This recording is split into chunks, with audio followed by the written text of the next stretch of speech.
So ఈ వీడియోలో నేను సింగిల్ ఫేజ్ ట్రాన్స్ఫార్మర్ మీద ఓపెన్ సర్క్యూట్ టెస్టు ఎలా చేయాలి, షార్ట్ సర్క్యూట్ టెస్ట్ ఎలా చేయాలి అనేది చెప్పదలుచుకున్నా.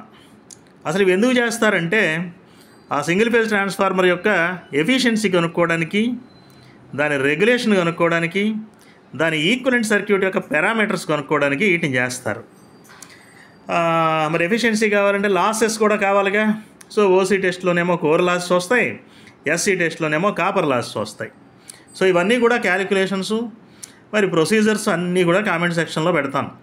సో అది చూసి మీరు చక్కగా నేర్చుకోవచ్చు. అయితే ఇక్కడ ఏంటంటే ఈ సర్క్యూటు చూసి ఇది కనెక్షన్ ఎలా ఇవ్వాలి, దీన్ని ఎలా సింపుల్గా నేర్చుకోవాలి అనేదే నా తాపత్రయం. సో ముందుగా ఓసీ టెస్ట్లో కనుక చూసుకున్నట్లయితే దీనిలో ఏముంటాయి, మరి ట్రాన్స్ఫార్మర్ అనేది ఏసీ డివైస్ కదా, ఏసీని తీసుకుంటుంది, మరి అది బయటకి ఇచ్చేది కూడా ఏసీనే కదా. సో కాబట్టి ఇదిగో single phase, phase neutral, single phase 230 volts 50 Hz. మరి ఏసీ అనేసరికి ఫ్రీక్వెన్సీ ఉంటుంది కదా, సో అదే 50 Hz. సో కంట్రోల్ ప్యానల్ నుంచి అది తీసుకుంటాం. తీసుకున్న తర్వాత మధ్యలో స్విచ్ ఎలాగూ కావాలిగా.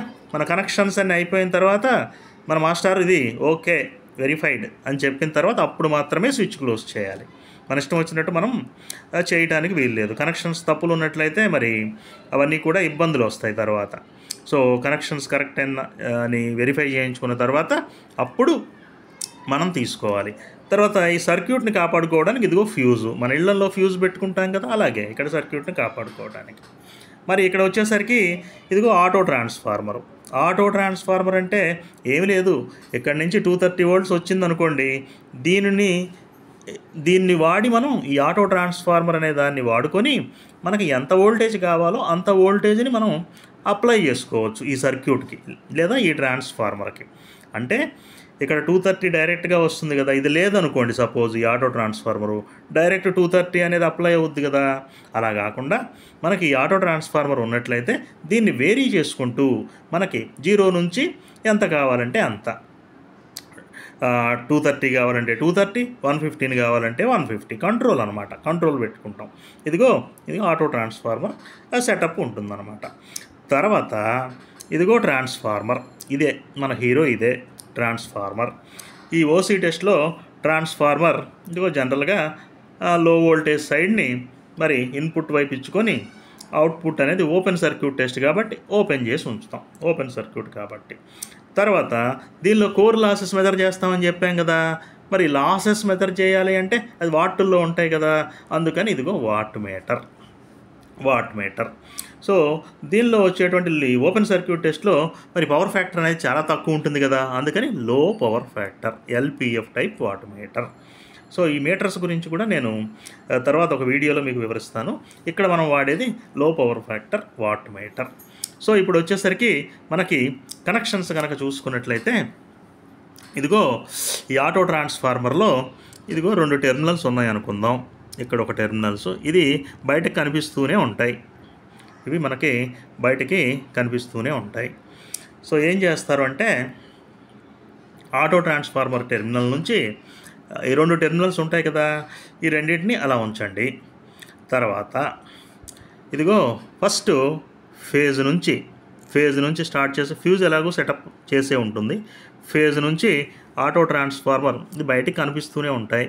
ఈ 2 టెర్మినల్స్ తీసుకోండి, ఇది ఒక టెర్మినల్ అనుకోండి, ఇది ఒక రెండో టెర్మినల్ అనుకోండి. ఓకే అనుకున్న తర్వాత మరి ఫస్ట్ ఫేజ్ నుంచి ఇదిగో ఫస్ట్ టెర్మినల్కి ఇవ్వండి. సర్క్యూట్ ఎక్కడైనా సరే క్లోజ్ అయితేనే కదా కరెంట్ ఫ్లో అయ్యేది. ఇదిగో ఈ రెండవ టెర్మినల్ నుంచి చక్కగా ఇదిగో యామ్ మీటర్కి వెళ్ళండి. యామ్ మీటర్ నుంచి వాట్ మీటర్లో 4 టెర్మినల్స్ ఉంటాయి. ఆ 4 టెర్మినల్లో యామ్ మీటర్ రెండవ టెర్మినల్ నుంచి ఎంకి ఇవ్వండి. ఎం అంటే మెయిన్ అంటాం. తర్వాత ఎల్ అంటే లైన్ అంటాం. ఈ ఎల్ నుంచి ట్రాన్స్ఫార్మర్ యొక్క 115 volts ఇవ్వండి ప్రైమరీ సైడ్లో. తర్వాత ఎమ్ సి అంటే కామన్, ఈ రెండింటిని మాత్రం ఒక వైరు పెట్టి కలపాలి, షార్ట్ చేయాలి వాట్ మీటర్ పని చేయాలి అంటే. ఈ ఎంఎల్నేమో కరెంట్ కాయలు అంటాం, ఈ సివినేమో వోల్టేజ్ కాయలు లేదా పొటెన్షియల్ కాయలు అంటాం. ఓకే, ఎంసీని షార్ట్ చేసిన తర్వాత ఈ ఎంని ఎల్ని ఈ రెండింటిని కలపకూడదు. ఈ కాయిల్ మరి షార్ట్ అయిపోయిందంటే కాలిపోతుంది. అదేవిధంగా సిని విని కలపకూడదు. కలిపాము అంటే ఒక వైరు పెట్టి మళ్ళీ షార్ట్ అయిపోయి కాలిపోతుంది. సో అందుకని ఇప్పుడు ఈ వి నుంచి పట్టుకెళ్ళిపోయి ఇదిగో చక్కగా ఇదిగో జీరోకి ఇచ్చుకోండి. ఇచ్చుకున్నారా?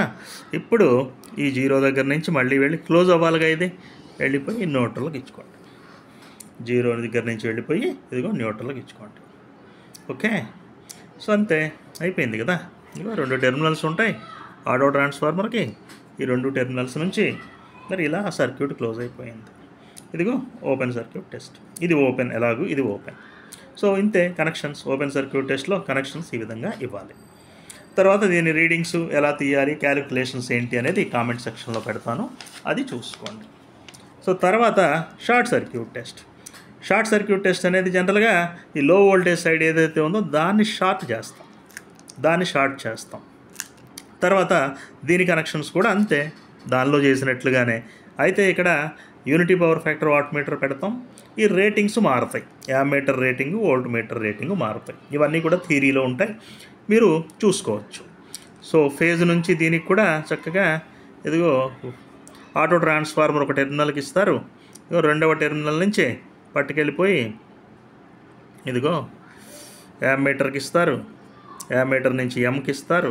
ఎంసీలు షార్ట్ చేస్తారు. ఇదిగో ఎల్ నుంచి 230కి ఇస్తారు. వి నుంచి జీరోకి ఇస్తారు. మరి ఈ జీరో నుంచి పట్టుకెళ్ళిపోయి ఇదిగో రెండో టెర్మినల్కి ఇచ్చేసుకోండి. అయిపోయింది, దట్స్ ఆల్. ఇక్కడ నుంచి సప్లై తీసుకొచ్చి ఆటో ట్రాన్స్ఫార్మర్కి ఇచ్చేయండి. ఈ ఫేజు న్యూట్రల్ దగ్గర మనకి 3 పిన్ ప్లగ్ ఉంటుంది కదా, ఈ ఆటో ట్రాన్స్ఫార్మర్ తీసుకెళ్ళి మరి చక్కగా మనం సాకెట్ నుంచి, బోర్డు మీద ఉన్నటువంటి సాకెట్ నుంచి తీసేసుకోవచ్చు సప్లై. ఇక్కడ వచ్చేటువంటి సింగిల్ ఫేజ్ సప్లై ఆటో ట్రాన్స్ఫార్మర్కి వస్తుంది. ఆటో ట్రాన్స్ఫార్మర్ నుంచి ఇదిగో ఈ సర్క్యూట్కి వస్తుంది. తర్వాత దీన్ని ఏ విధంగా చేయాలి ఏంటి అనేది మనం ప్రొసీజర్ అండ్ క్యాలిక్యులేషన్స్ అన్నీ కూడా కామెంట్ సెక్షన్లో పెట్టడం జరిగింది.